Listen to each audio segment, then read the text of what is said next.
Hello my dear drama lovers, welcome back to M drama glimpse. இந்த week நம்ம பார்த்துக்கிட்டு இருக்கிற டைம் டிராவல் லவ் ஸ்டோரியோட பார்ட் 5 தான் இந்த வீடியோ நம்ம பார்க்க போறோம். So, வாங்க guys, நம்ம என்ன கதைக்குள்ள போகலாம். கடைசியா அந்த நிங்கு இப்போ ஊருக்குள்ள வந்துட்டான் அப்படின்னு தெரிஞ்ச உடனே நம்ம ஹீரோயின் ஒரு மாதிரி ஷாக் ஆயிருவாளா. சோ அடுத்து இவனால எந்த பிரச்சனையும் வரக்கூடாதுன்னு சொல்லிட்டு இப்ப இவனை எப்படியான்னு போட்டு தள்ளணும் அப்படிங்கிற மாதிரி நம்ம ஹீரோயின் யோசிக்க ஆரம்பிச்சிருவா. ஆனா இவன் ஒரு பிரின்ஸுங்கிறனால இவன் பக்கத்துல எப்படி நெருங்கலாம் அப்படின்னு யோசிச்சுக்கிட்டு இருக்கப்ப அவனோட வீட்டுக்கு வேலைக்கு ஆட்கள் தேவை அப்படிங்கிற மாதிரி ஒரு இன்ஃபர்மேஷனை நம்ம ஹீரோயின் பாப்பா. சோ இந்த சான்ஸை வச்சு நம்ம ஹீரோயின் அந்த நிங்கோட வீட்டுக்கு வேலைக்காரியா போயிருவா.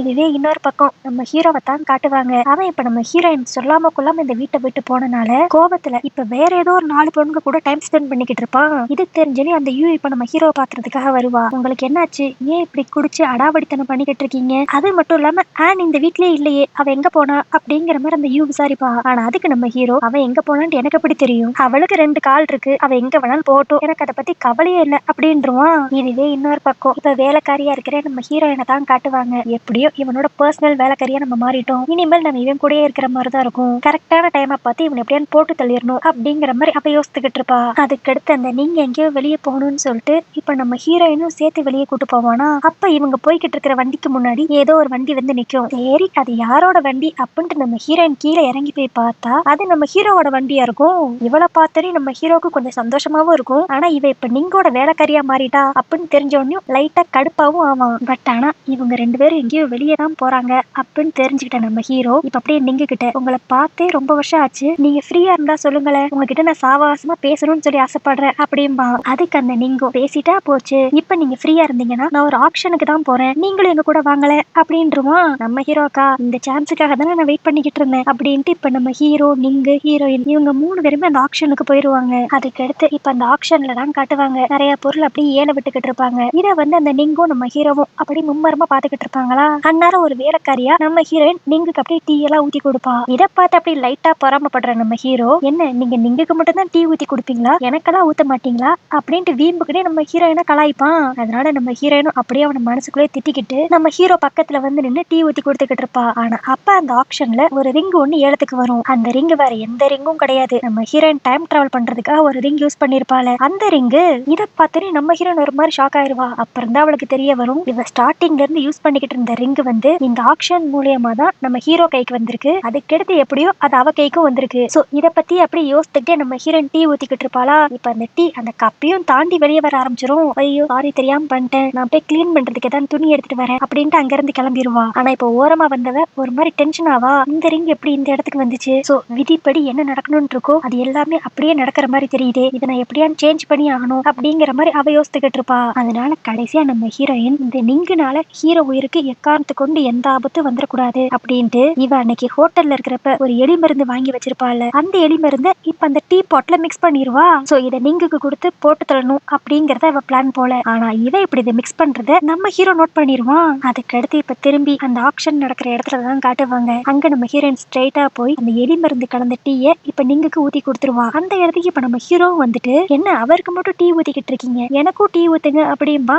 இதுல எலி மருந்து கலந்துருக்குன்ட்டு அவனுக்கு நல்லாவே தெரியும். அப்படி இருந்து அவன் நம்ம ஹீரோயின் கிட்ட அவனுக்கு அதை கொடுக்க சொல்லி கேட்பான். நம்ம ஹீரோயின் இன்டைரக்டா சிக்னல் கொடுத்து பாப்பா இதை குடிக்க வேண்டாம் அப்படின்ட்டு. ஆனா அவன் வீண்புக்குனே நம்ம ஹீரோயின் வம்பளுக்கிறதுக்காக, என்ன இவ்வளவு நேரம் நான் சொல்லிக்கிட்டு இருக்கேன், டீ எனக்கு கொடுக்கவே மாட்டேங்கிறீங்க அப்படின்ட்டு நிங்கு காது படவே அவன் சொல்லுவான். இதனால அந்த நிங்கு அவனுக்கு டீ ஊத்தி கொடு அப்படின்ட்டு நம்ம ஹீரோனுக்கு ஆர்டர் பண்ண. இப்ப நம்ம ஹீரோனுக்கு வேற வழியே இருக்காது, அந்த டீயை கொஞ்சம் நம்ம ஹீரோக்கும் ஊத்தி கொடுத்துருவா. சரி இதை அவன் குடிக்க மாட்டான் அப்படின்னு சொல்லி பார்த்தா நம்ம ஹீரோ அதை கடக்குன்னு எடுத்து குடிச்சிருவான். இப்ப அதை குடிச்சது மட்டும் இல்லாம எனக்கு ஒரு மாதிரி தலை சுத்துற மாதிரி இருக்கு, நான் கொஞ்ச நேரம் வெளியே போறேன் அப்படின்ட்டு அங்க இருந்து கிளம்பிடுவான். சோ உடனே இவன் பின்னாடி நம்ம ஹீரோயின் வேகமா போய் பாப்பா. அங்க பார்த்தா நம்ம ஹீரோ ஒரு மாதிரி வீக் ஆகி கீழே விழுகிற நிலைமைக்கு போயிருவான். நம்ம ஹீரோயின் பார்த்து திட்டுவா, நான் தான் அந்த டீயை குடிக்காதன்னு சொல்லி எனக்கு சிக்னல் கொடுத்தேன்ல, அப்படி இருந்து ஏன் இப்படிலாம் பண்ண அப்படிங்கிற மாதிரி அவ கேட்க. அதுக்கு நம்ம ஹீரோவும், நீ எப்படிப்பட்ட ஒரு தப்பு பண்ணிக்கிட்டு இருக்கன்னு உனக்கு தெரியுதா, அந்த டீயை மட்டும் நேரம் அந்த நிங்கு குடிச்சிருந்தானா ஒரு பிரின்ஸை கொலை பண்ண ட்ரை பண்ணிருக்க அப்படின்ட்டு உனக்கு மரண தண்டனை கொடுத்துருவாங்க, உனக்கு ஒரு ஆபத்துனா அதை என்னால பாத்துக்கிட்டு இருக்க முடியாது அப்படிங்கிற மாதிரி நம்ம ஹீரோ ஃபீல் பண்ணி பேச ஆரம்பிச்சிருவான். அதுக்கு நம்ம ஹீரோயின் இப்ப அப்படியே அழுதுகிட்டு, இதெல்லாம் நான் உனக்காக தான் பண்ணேன், அதை எப்படி நான் உனக்கு சொல்லி புரிய வைப்பேன் அப்படிங்கிற மாதிரி அழுக ஆரம்பிச்சிருவா. அப்பனா என் மேல உனக்கு காதல் இருக்குன்னு நீ ஒத்துக்கிறியா அப்படிங்கிற மாதிரி சாகர நிலைமையில கேட்பான். நம்ம ஹீரோயினுக்கு என்ன பதில் சொல்றதுன்னே தெரியாது. ஆனா அந்நேரம் பார்த்து நம்ம ஹீரோ அப்படியே மயக்கம் போட்டு விழுந்து அதே இடத்துல செத்துருவான். நம்ம ஹீரோயினால அதை அக்செப்ட் பண்ணிக்கவே முடியாது. கடைசியில என் கையாலேயே நீ சாகிற மாதிரி ஆயிருச்சே அப்படின்ட்டு கதறி கதறி அழுவா. எனக்கு உன்னை பிடிச்சிருக்கான்னு சொல்லி நீ அப்ப கேட்டேல, இப்ப அதுக்கான பதில் நான் சொல்றேன். எனக்கு உண்மையிலே உன்னை ரொம்ப பிடிக்கும். என்னோட லவ் நான் உன்கிட்ட எக்ஸ்பிரஸ் பண்ணணும்னு ஆசைப்படுறேன். தயவு செஞ்சு அதை கேட்கறதுக்காக நீ திரும்பி உயிரோட வா அப்படிங்கிற மாதிரி அழுக ஆரம்பிச்சிருவா. ஆனா அப்ப நம்ம ஹீரோ டக்குன்னு அவனோட கண்ணை திறந்துட்டு, நீ சொன்னது எல்லாத்தையும் நான் கேட்டுட்டேன், எனக்கு இதுவே போதும், நான் ரொம்ப சந்தோஷமா இருக்கேன் அப்படின்ட்டு டக்குன்னு நம்ம ஹீரோயினை ஹக் பண்ணிக்குவான். என்னன்னு பார்த்தா ஃப்ராடு பையன் அந்த டீ குடிச்சிருக்கவே மாட்டான். குடிக்கிற மாதிரி ஆக்ஷன் தான் பண்ணியிருப்பான். நம்ம ஹீரோயின் அவ வாயாலேயே தன்னை எந்த அளவுக்கு லவ் பண்றா அப்படிங்கறது சொல்லணுங்கிறதுக்காக தான் நம்ம ஹீரோ இப்படி ஒரு நாடகத்தையே நடத்தியிருப்பான். அது மட்டும் இல்லாம அந்த ஆக்ஷன்ல நம்ம ஹீரோயின் அந்த ரிங்கே குறுன்னு பார்த்திருப்பாள். அதை நோட் பண்ண நம்ம ஹீரோ அவளுக்காக அந்த ரிங்கை வாங்கி இப்பதான் நம்ம ஹீரோயின் கையிலே கொடுத்துருவான். இப்ப நம்ம ஹீரோவும் ஹீரோயினும் அவங்களோட லவ் எக்ஸ்பிரஸ் பண்ணிக்கிட்டு ஒன்னா இருக்க ஆரம்பிச்சிருவாங்களா. ஆனா இந்த ரிங்க பத்தின எல்லா உண்மையும் நம்ம ஹீரோயினால ஸ்ட்ரைட்டா நம்ம ஹீரோ கிட்ட சொல்ல முடியாது. அதனால நம்ம ஹீரோ கிட்ட அப்படி இன்டைரக்டா, நான் நீங்க எதுக்கு கொல்லணும்னு சொல்லி நினைச்சேன்னா, அவனை பார்த்தாவே தெரியுது அவன் ஏதோ ஒரு கெட்டவன் மாதிரி தான் இருக்கான். அவனால கண்டிப்பா இந்த நாட்டுக்கும் இந்த நாட்டோட ராஜாவுக்கும் ஏதாண்டு ஒரு பிரச்சனை வரும். அதனாலதான் நான் அவனை கொல்லணும்னு சொல்லி நினைச்சேன். ஆனா அவன் இந்த டீயை குடிக்காம எப்படி எஸ்கேப் ஆயிட்டான். அதனால நான் உன் சொல்லிட்டு நல்லா கேட்டுக்கோ, ஃபியூச்சர்ல எந்த ஒரு பிரச்சனை வந்தாலும் நீ அந்த நீங்க கிட்ட மட்டும் உஷாரா இருக்கணும் அப்படிங்கிற மாதிரி நம்ம ஹீரோயின் நம்ம ஹீரோட கையை பிடிச்சு அவனுக்கு அட்வைஸ் பண்ணிக்கிட்டு இருப்பான். ஆனா அன்னாரம் இந்த ஆன் திரும்பி வீட்டுக்கு வந்துட்டா அப்படின்னு தெரிஞ்சுக்கிட்டு அந்த யூவும் இவளை பாக்குறதுக்கு இங்க வந்துருவா. ஆனா அப்ப இவங்க ரெண்டு பேரும் இப்படி கை கோர்த்து நின்று பேசிக்கிட்டு இருக்கிறத பார்த்தனையும் அந்த யூ புரிஞ்சுக்குவா, ஓகே இவன் லவ் பண்ற பொண்ணு வேற யாருமே கிடையாது, இந்த ஆன் தான் அப்படின்ட்டு. ஆனா இதுக்கு அவ பெருசா கோவமே படமாட்டா. உங்க ரெண்டு பேரோட லவ்வும் நல்லபடியா சக்சஸ் ஆகணும்னு நான் வேண்டிக்கிறேன் அப்படிங்கிற மாதிரி ஒரு மாதிரி சந்தோஷமாவும் பிளஸ் கவலையாவும் அவங்களுக்கு அவளோட வாழ்த்து சொல்லிட்டு அங்கிருந்து கிளம்பிடுவா. ஆனா நம்ம ஹீரோயினுக்கா ரொம்ப பயமா இருக்கும். ஐயோ இந்த யூனால திரும்பி வேற எதுவும் பிரச்சனை வந்துருமோ அப்படிங்கிற மாதிரி. அதுக்கு அடுத்து அப்படியே அடுத்த நாள் தான் காட்டுவாங்க. இப்ப நம்ம ஹீரோக்கும் ஹீரோயினுக்கும் புதுசா ஒரு இன்ஃபர்மேஷன் வந்திருக்கும். என்னன்னா அந்த யூ இப்ப பிரசண்டா ராஜாவா இருக்கிறவன கல்யாணம் பண்ணிக்க போறா போல. அதுவும் அந்த ராஜாவுக்கு நிறைய வயசு ஆகுமா. இதை கேட்டனே நம்ம ஹீரோயின் ஒரு மாதிரி ஷாக் ஆகி, யூ எதுக்கு இப்படிப்பட்ட ஒரு முடிவு எடுத்தா? அந்த ராஜாக்கு அவளோட அப்பாவோட வயசு இருக்கும். அவளை இந்த முடிவை நம்ம எடுக்க விடவே கூடாது, இல்லைன்னா வேற ஏதாவது தப்பா நடந்துரும் அப்படிங்கிற மாதிரி அவ யோசிப்பா. ஏன்னா இப்ப மட்டும் அந்த யூ அந்த ராஜாவை கல்யாணம் பண்ணிக்கிட்டானா அவ ஆட்டோமேட்டிக்கா ராணி ஆயிருவா. திரும்பி எல்லாமே நடந்த மாதிரியே நடக்கும் அப்படிங்கறது நம்ம ஹீரோயின் புரிஞ்சுக்குவா. ஆனா நம்ம ஹீரோக்கு இந்த விஷயத்தை பத்தி எல்லாம் தெரியாதுல. அதனால அவன் அப்படியே, இங்க பாரு இதெல்லாம் ராஜ்யத்துல நடக்கிற சாதாரண ஒரு விஷயம் தான். நான் எப்படி பார்த்தா அந்த ராஜாவை யூவோட அக்கா தான் கல்யாணம் பண்ணிக்கணும். ஆனா அந்த ராஜாவோட ஹெல்த் கண்டிஷன் நல்லா இல்லாதனால அந்த அக்கா அந்த கல்யாணத்துக்கு சம்மதம் சொல்லாம இப்ப யூ அந்த ராஜாவை கல்யாணம் பண்ணிக்க சொல்லி கம்பல் பண்றா. இதெல்லாம் சாதாரணமா அரச குடும்பத்துல நடக்கிற விஷயம் தான், நம்ம இதுல தலையிட முடியாது அப்படிங்கிற மாதிரி நம்ம ஹீரோ சொல்லிடுவான். ஆனா நம்ம ஹீரோயின் இந்த விஷயத்தை அப்படியே விடாம இப்ப ஸ்ட்ரைட்டா யூவை போய் மீட் பண்ணி, நீ இந்த கல்யாணத்துக்கு ஒத்துக்காத, நான் எப்படி பார்த்தா உங்க அக்கா தானே அவரை கல்யாணம் பண்ணிக்கணும், உனக்கு இந்த கல்யாணத்துல இஷ்டம் இல்லைன்னா அதை எல்லார்கிட்டயும் சொல்ல வேண்டியதானே, உன்னோட வாழ்க்கை உன் கையில தான் இருக்கு, உனக்கு இந்த கல்யாணம் வேணாம்னு சொல்லி தோணுச்சுன்னா என்கிட்ட ஒரு ஐடியா இருக்கு, நீ கொஞ்ச நாளைக்கு எப்படியாவது இந்த ஊர்ல இருந்து தள்ளி இருந்தாவே போதும், இந்த கல்யாணம் கேன்சல் ஆகிறதுக்கு வாய்ப்பு இருக்கு, அதனால இன்னைக்கு நைட்டு 9 மணிக்கு மேல எல்லாரும் தூங்குன உடனே கோயில் கிட்ட வந்துரு அப்படிங்கிற மாதிரி இவ அந்த யூ கிட்ட சொல்லுவா. ஆனா இவங்க ரெண்டு பேரும் இப்படி பேசிக்கிட்டு இருக்கிறத இந்த வீட்டுல இருக்கிற வேலைக்காரி கேட்டுருவா.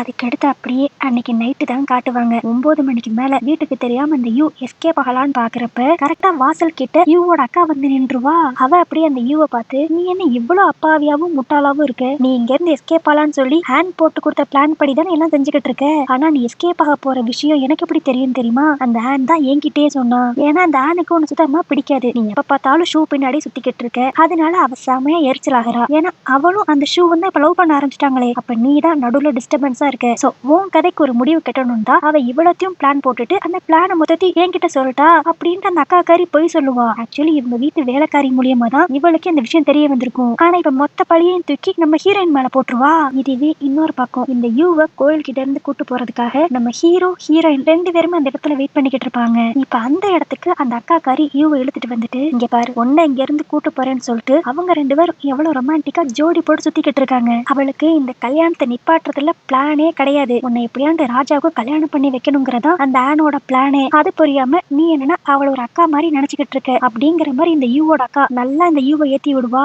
ஆனாலும் இந்த யூ ஃபர்ஸ்ட் பெருசா எதையும் நம்ப மாட்டா. இப்ப அப்படி கோவத்துல என்ன பண்றதுன்னு தெரியாம அவங்க அக்கா கிட்ட இருந்து தப்பிக்கணுங்கிறதுக்காக ஒரு கத்தி எடுத்து, என் பக்கத்துல வந்தீங்கன்னா உங்களை குத்திடுவேன் அப்படிங்கிற மாதிரி மிரட்டுவா. ஆனா அந்த கத்தி தெரியாதனமா அவங்க அக்காவோட மூஞ்சில ஒரு பெரிய கோடு போட்டுரும். இதனால பயந்து போன அந்த யூ அங்க இருந்து அப்படியே ஓடிடுவா. இதுவே இன்னொரு பக்கம் நம்ம ஹீரோ ஹீரோயினை தான் காட்டுவாங்க. இவ்வளவு நேரம் ஆகியும் யூ வராதனால சரி ஏதாவது பிரச்சனையா இருக்கும், காலையில அவங்க வீட்டுக்கு போய் என்னன்னு விசாரிச்சுக்கலாம், எப்படியான்ட்டு எல்லாமே நான் பிளான் போட்ட மாதிரி நடந்தா மட்டும்தான் எந்த பிரச்சனையும் வராது அப்படிங்கிற மாதிரி அவ நம்ம ஹீரோ கிட்ட சொல்லிக்கிட்டு இருப்பா. ஆனா இத வந்து அந்த யூ கேட்டுருவா. அவ என்ன நினைச்சுக்குவான்னா, சரி இந்த ஆன் வந்து நம்மள ஒரு பிரச்சனையா நினைச்சுதான் நம்மளுக்கு ஹெல்ப் பண்ற மாதிரி வந்து நம்ம அக்கா கிட்ட நம்மள மாட்டி விட்டுட்டா, நம்ம அக்கா சொன்னதெல்லாம் உண்மைதான் அப்படிங்கிற மாதிரி அவ தப்பா புரிஞ்சுக்குவா.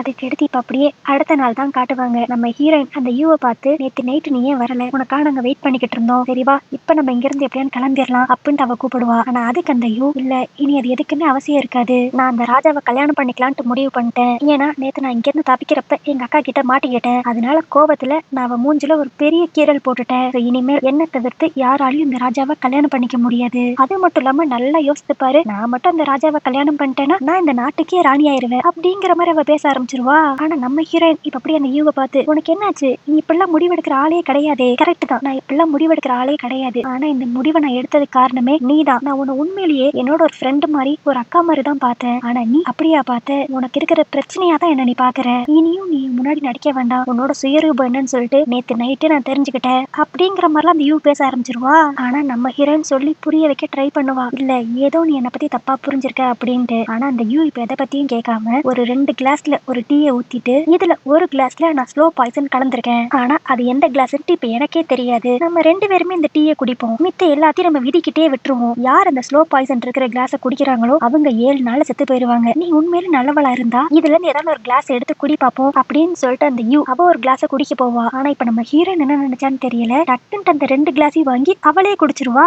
இப்ப இதை குடிச்சிட்டு அப்படியே யூவை பார்த்து, இப்ப என்னை பத்தி நீ ஃபுல்லா நம்புவேன்னு நினைக்கிறேன், நான் என்னைக்குமே உன்ன ஒரு பிரச்சனையா நினைச்சதே கிடையாது, நான் உண்மையிலே உன்ன ஒரு சிஸ்டர் மாதிரி தான் பார்த்தேன், எனக்கு நான் சாகிறத பத்தி பிரச்சனையே கிடையாது, ஆனா எனக்கு நீ ஒரு ப்ராமிஸ் பண்ணி கொடுக்கணும், இன்னையில இருந்து எத்தனை வருஷம் கழிச்சுனாலும் நீ எப்பயுமே ஷூவை கொல்லணும் அப்படிங்கிற முடிவுக்கு மட்டும் வந்துடவே கூடாது அப்படிங்கிற மாதிரி நம்ம ஹீரோயின் ப்ராமிஸ் கேப்பா. ஆனா அதுக்கு அந்த யூ ஒரு மாதிரி சிரிச்சுக்கிட்டே, உனக்கு என்ன லூசா, நான் ஷூவை உயிருக்கு உயிரா நேசிக்கிறேன், நான் எப்படி அவனை கொல்ல முடியும் அப்படிங்கிற மாதிரி அவ கேப்பா. ஆனா நம்ம ஹீரோனுக்கு தான் நல்லாவே தெரியுமே இந்த யூனாலதான் நம்ம ஹீரோ செத்தே போயிருப்பான், அதனாலதான் அவ இப்படிப்பட்ட ஒரு ப்ராமிஸை கேப்பா. பட் இருந்தாலும் அந்த யூ இப்ப அப்படியே நம்ம ஹீரோயின் கிட்ட, என்னால என்னைக்குமே ஷூவோட உயிருக்கு ஆபத்தே வராது அப்படிங்கிற மாதிரி சொல்லிடுவா. இதை கேட்டோன்னே நம்ம ஹீரோயின் அப்படியே சிரிச்சுக்கிட்டே, எனக்கு இதுவே போதும், இதுக்கு அடுத்து நான் 7 நாள் கழிச்சு செத்தாலும் எனக்கு சந்தோஷம் தான் அப்படிங்கிற மாதிரி சொல்லிட்டு அங்க இருந்து கிளம்பிடுவா. ஆனா அவ அங்க இருந்து கிளம்பின உடனே அந்த யூ இப்ப அப்படியே வில்லத்தனமா, நான் ரொம்ப நல்லவளா தான் இருந்தேன், ஆனா என்ன இப்படி மாத்தினதே நீதான், இனிமேல் என்னை யாராண்டி ஏமாத்தணும்னு சொல்லி நினைச்சாங்கன்னா அவங்க எல்லாருக்கும் இதே கதிதான் அப்படிங்கிற மாதிரி டோட்டலா வில்லியா மாறுற மாதிரி அவ பேசிக்கிட்டு இருப்பா.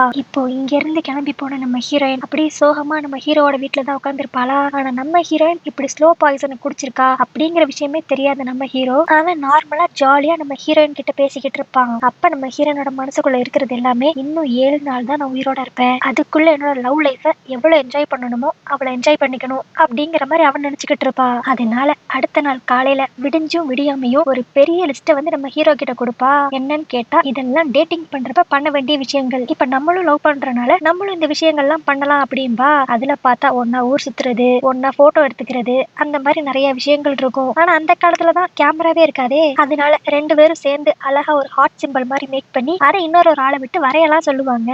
ஆக்சுவலி இந்த பிக்சர் தான் நம்ம ஹீரோயின் இதுக்கு முன்னாடி டைம் டிராவல் பண்ணிட்டு வந்தப்ப டியூக்கா இருந்த நம்ம ஹீரோ காமிச்சிருப்பான். இதே மாதிரியே மாத்தி மாத்தி மேக்கப் போட்டு விட்டுக்கிறது, உப்பு மூட்டை ஏறி போகிறது, இந்த மாதிரி ஃபன்னா நிறைய விஷயங்கள் 2 பேரும் பண்ணிக்கிட்டு இருப்பாங்க. ஆனா அப்படி என்ஜாய் பண்ணிக்கிட்டு இருக்கப்பயே நம்ம ஹீரோனோட வாயில இருந்து ரத்தமெல்லாம் வர ஆரம்பிக்கும். என்னடா அந்த ஸ்லோ பாய்சனோட எஃபெக்ட் போல. ஆனா இந்த விஷயத்த பத்தி நம்ம ஹீரோக்கு தெரிஞ்சிடக்கூடாது அப்படின்ட்டு அந்த ரத்தத்தை எல்லாத்தையும் மறைச்சிருவா. ஆனா அப்ப அப்படியே ஒருத்தவர் பேலஸ்ல இருந்து வந்து, ராஜா அவங்கள பாக்கணும்னு சொல்றாரு அப்படின்ட்டு நம்ம ஹீரோவை கூப்பிடுவாங்க. என்னன்னு பார்த்தா அந்த ராஜாவுக்கு இப்ப குட்டியா ஒரு குழந்தை பிறந்திருக்கான். அதை பாக்குறதுக்காக தான் நம்ம ஹீரோவை கூப்பிட்டு விடுவாங்க.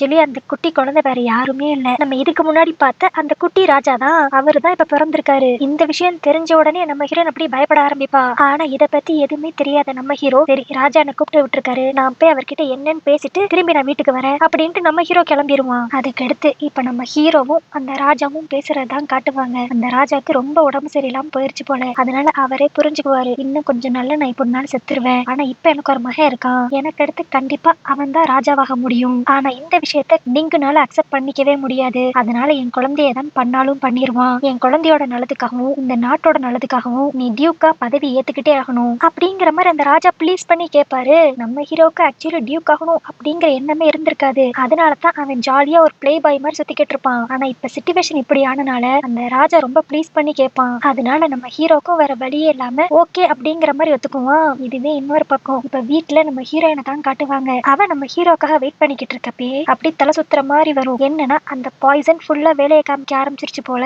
அதனால நம்ம ஹீரோயின் அப்படியே தலை சுத்தி அதே இடத்துல கீழே விழுந்து இறந்துருவா. அவ இறந்து போன அடுத்த செகண்ட்லயே அவளோட உடம்பு இந்த டைம்ல இருந்து மறைய ஆரம்பிச்சிரும். ஆனா இவ இப்படி கரெக்டா மறைஞ்சு போக அதுக்கு அடுத்துதான் நம்ம ஹீரோ வீட்டுக்கே வருவான். ஆனா அங்க பார்த்தா இப்ப நம்ம ஹீரோயின் இருக்க மாட்டா. அதுக்கு பதிலா அவ எழுதி வச்ச லெட்டர் தான் இருக்கும். அந்த லெட்டரோட நம்ம ஹீரோயின் அந்த மோதிரத்தை வச்சு நான் உன்னை விட்டு போறேன், என்ன மறந்துரு அப்படிங்கிற மாதிரி எழுதி வச்சிருப்பா. நம்ம ஹீரோக்கு ஒன்னும் புரியாது. நான் என்ன தப்பு பண்ணேன், எதுக்காக அவ என்ன விட்டுட்டு போனா அப்படிங்கிற மாதிரி அவன் ஒரு மாதிரி கண் கலங்க ஆரம்பிச்சிருவான். ஆக்சுவலி இந்த ரீசன்னாலதான் எல்லாருமே இருந்து நம்ம ஹீரோயினை பார்த்து 7 வருஷத்துக்கு முன்னாடி நீ ஒண்ணுமே சொல்லாம அவனை விட்டுட்டு போனவ தானே அப்படிங்கிற மாதிரி சொல்லியிருப்பாங்க. சோ இப்ப எல்லாமே கனெக்ட் ஆகுதா கரெக்டா. அதுக்கடுத்து இங்க அப்படியே சீன் கட் பண்ணி பிரசன்ட்ல தான் காட்டுவாங்க. அங்க நம்ம ஹீரோயினோட ஃப்ரெண்டு ஐயோ ஹீரோயினுக்கு என்னாச்சு, அவ எங்க போனா அப்படிங்கிற மாதிரி தேடிக்கிட்டு இருப்பா. இப்ப அந்த இடத்துக்கு டக்குன்ட்டு நம்ம ஹீரோயின் திரும்பி வந்துருவா.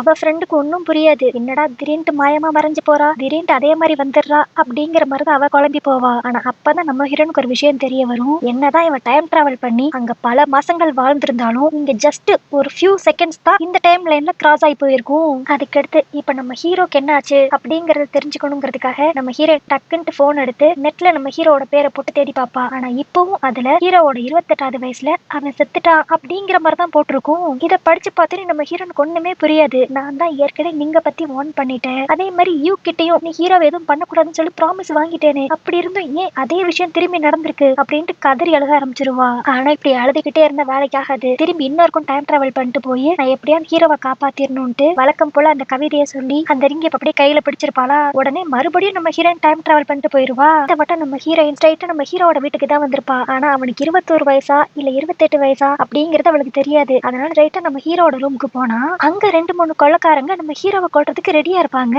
அப்புறம் அவங்க மண்டேல நம்ம ஹீரோயின் ஒரு போடு போட்டு நம்ம ஹீரோ எங்க இருக்கான் அப்படின்னு தேடி பார்த்தா அந்த இடத்துல நம்ம ஹீரோவுக்கு பதிலா ஒரு குட்டி பையன் இருப்பான். அவன் பேருமே ஷூங்கிற மாதிரி தான் சொல்லுவான். அப்புறம் தான் நம்ம ஹீரோயினுக்கு ஒரு பெரிய ஷாக்கிங்கான விஷயமே காத்திருக்கும். ஆக்சுவலி அங்க இருக்கிற குட்டி பையன் தான் ஹீரோவே. நம்ம ஹீரோயின் ஒவ்வொரு தடவை டைம் டிராவல் பண்ணிட்டு வரப்பையும் அப்படியே ரொம்ப பின்னாடி காலத்துக்கு தான் அவ வந்துகிட்டே இருந்திருக்கா. ஃபர்ஸ்ட் நம்ம ஹீரோக்கு 28 வயசு, அதுக்கடுத்து 21 வயசு, இப்ப அவனுக்கு 7 வயசு. இந்த மாதிரி ஒரு டைம் லைன்ல தான் அவ டிராவல் பண்ணிக்கிட்டு இருக்கா. அது மட்டும் இல்லாம இப்ப வந்த கொள்ளக்காரங்க நம்ம ஹீரோவோட அம்மா அப்பாவை போட்டு தள்ளிட்டு அடுத்து நம்ம ஹீரோவையும் போட்டு தள்ளலாங்கிற பிளான்ல இருப்பாங்க. இது தெரிஞ்ச நம்ம ஹீரோயின் எப்படியோ நம்ம ஹீரோவை மட்டும் பாதுகாப்பா ஒரு இடத்துல உட்கார வச்சுட்டு திரும்பி இவளால இவனோட உயிருக்கு எந்த ஆபத்து வந்துடக்கூடாதுன்ட்டு அப்ப குட்டி பையனா இருக்கிற நம்ம ஹீரோ கிட்ட இங்க பாரு, நான் ஒரு தேவதை, நான் ஒரு தடவை தான் உன்னோட கண்ணு முன்னாடி தெரியுவேன். ஃபியூச்சர்ல என்ன மாதிரியே யாராவது உன்கிட்ட வந்தாங்கன்னா அவங்க கிட்ட நீ பேசாத, அவங்க பக்கம் கூட நீ திரும்பி பார்க்காத, அவங்களால உனக்கு ஆபத்து அப்படிங்கிற மாதிரி அந்த குட்டி பையன் கிட்ட வார்ன் பண்ணிருப்பா.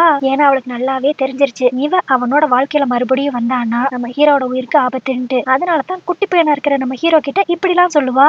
அடுத்து இப்ப அந்த கொள்ளக்காரங்க கிட்ட இருந்து எப்படியான்ட்டு இவனை காப்பாத்தணுங்கிறதுக்காக இவனை ஒளிய வச்சுட்டு வெளியே இருக்கிற அவங்களை எப்படியா டிஸ்ட்ராக்ட் பண்ணுன்ட்டு நம்ம ஹீரோயின் வெளியே போவா. ஆனா அந்நேரம் அந்த கொள்ளக்காரங்க நம்ம ஹீரோயினை போட்டு தள்ளிடுவாங்க. பட் சின்ன வயசா இருந்து நம்ம ஹீரோ எஸ்கேப் ஆயிருவான். சோ இந்த காலகட்டத்துல அவ செத்துட்டானாவே ஆட்டோமேட்டிக்கா அவ பிரசன்ட்க்கு வந்துருவாள. இப்பவும் அதே மாதிரி திரும்பி பிரசன்ட்க்கு வந்துருவா. சரி இந்த வட்டம் நம்ம ஹீரோவோட உயிரை காப்பாத்திட்டோமா அப்படின்னு செக் பண்றதுக்காக ஆன்லைன்ல நம்ம ஹீரோவை பத்தி சர்ச் பண்ணி பாப்பா. பார்த்தா இந்த வட்டமும் நம்ம ஹீரோ 28வது வயசுல இறந்துட்டான் அப்படிங்கிற மாதிரி தான் மென்ஷன் ஆயிருக்கும். இதை பார்த்து நம்ம ஹீரோயின் ரொம்ப வெக்ஸ் ஆயிருவா. பட் இருந்தாலும் இதை நான் நிப்பாட்டவே மாட்டேன், நான் திரும்பி டைம் டிராவல் பண்ணுவேன் அப்படின்ட்டு இப்ப இந்த ரிங்க கையில வச்சுக்கிட்டு வழக்கம் போல அந்த கவிதையை சொல்லுவா. ஆனா இந்த வட்டம் நம்ம ஹீரோயினால டைம் டிராவல் பண்ணவே முடியாது. அவ அப்படி பிரசன்ட்லயே தான் இருப்பா. அவ எத்தனை தடவை ட்ரை பண்ணாலும் அவளால டைம் டிராவல் பண்ணவே முடியாது. இதனால நம்ம ஹீரோயின் ரொம்ப உடைஞ்சு போய் கடைசியில என்னால அவனை காப்பாத்தவே முடியலையே அப்படின்ட்டு கதறி கதறி அழுக ஆரம்பிச்சிருவா. இதனாலேயே நம்ம ஹீரோயின் அப்படியே வீக் ஆகி அதே இடத்துல மயக்கம் போட்டு விழுந்துருவாளா.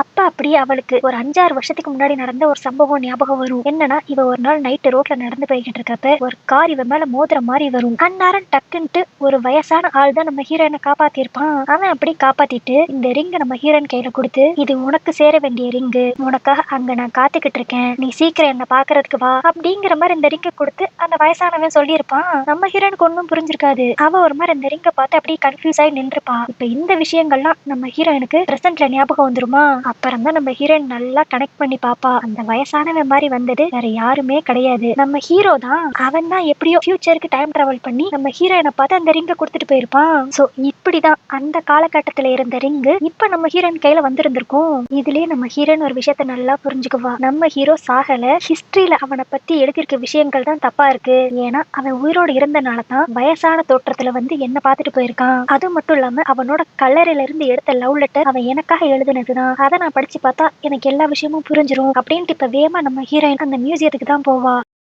இப்ப அங்க இருக்கிற லவ் லெட்டர் படிக்கிறப்பதான் நம்ம ஹீரோ உண்மையில அந்த லெட்டர்ல என்ன மீன் பண்ணிருக்கான் அப்படிங்கிற விஷயம் நம்ம ஹீரோனுக்கு புரிய வரும். அதுல நம்ம ஹீரோ என்ன மீன் பண்ணி எழுதியிருப்பான்னா, நான் 7 வயசா இருக்கிறப்ப உன்னை பார்த்திருக்கேன், அதுக்கடுத்து நீ திடீர்னு மாயமா மறைஞ்சிட்ட, அதுக்கடுத்து 21 வயசுலயே உன்னை பார்த்தேன், அப்பவும் நீ மாயமா மறைஞ்சிட்ட, நான் கூட நீ என்னை விட்டுட்டு போயிட்டியோன்னு சொல்லி நினைச்சேன், ஆனா 28 வயசுல எப்ப என் கண்ணு முன்னாடி நீ இறந்து போய் மாயமா மறைஞ்சு போனியோ அப்பதான் எனக்கு ஒரு விஷயம் நல்லாவே புரிஞ்சிச்சு, நீ என்னதான் வேற ஒரு உலகத்துல இருந்து வந்திருந்தாலும் நீ என்னோட வாழ்க்கையில எப்பயும் என்னோட பாஸ்ட்ல மட்டும்தான் இருந்திருக்க, ஆனா நான் தான் அதை சரியா புரிஞ்சுக்காம உனக்காக நான் ஃபியூச்சரை தேடி வெயிட் பண்ணிக்கிட்டு இருந்தேன் அப்படிங்கிற மாதிரி அவன் மீன் பண்ணி எழுதியிருப்பான். அதாவது நம்ம ஹீரோ என்ன சொல்ல வரான்னா, நம்ம ஹீரோயின் ஒவ்வொரு தடவை டைம் டிராவல் பண்றப்பையும் அவ 7 வருஷத்துக்கு அப்படியே பின்னாடியே தானே போயிருப்பா, அதைத்தான் அவன் மீன் பண்ணியிருக்கான். பட் இருந்தாலும் என்னைக்காண்டு ஒரு நாள் நான் திரும்பவும் உன்னை ஃபியூச்சர்ல பாத்துருவேன் அப்படிங்கிற நம்பிக்கையோட தான் உனக்காக நான் வெயிட் பண்ணிக்கிட்டே இருந்தேன், ஆனா கடைசி வரைக்கும் உன்னை மீட் பண்ணவே முடியல. அப்படி இருக்கிற சமயத்துலதான் அந்த ரிங் மூலியமா நான் உன்னோட காலத்துக்கு உன்னை பார்க்க வந்தேன். சோ உன்னை அங்க வச்சு பார்த்ததுலயே என்னோட மனசு நிம்மதியாயிருச்சு. என்னதான் என்னோட காதலிக்காக நான் வெயிட் பண்ணிக்கிட்டு